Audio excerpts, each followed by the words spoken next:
Gambling and games of chance.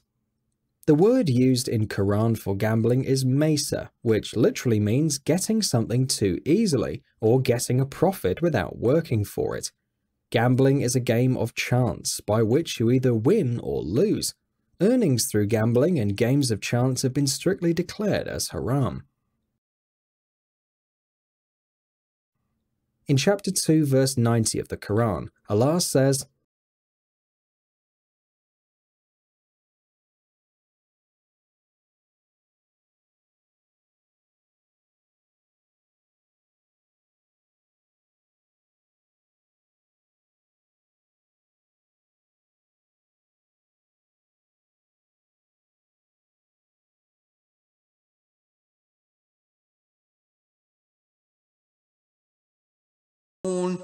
O you who have believed, indeed intoxicants, gambling, sacrificing on stone altars to other than Allah, and divining arrows are but defilement from the work of Satan, so avoid it that you may be successful.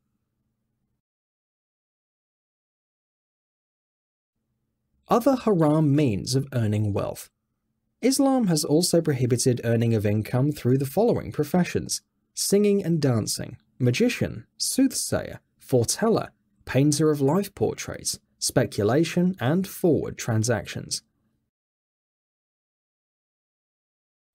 Earning of income from the following unfair trade practices is also prohibited: fraud, deception, misrepresentation, sale of defective things, and things which are not yet in possession of the seller.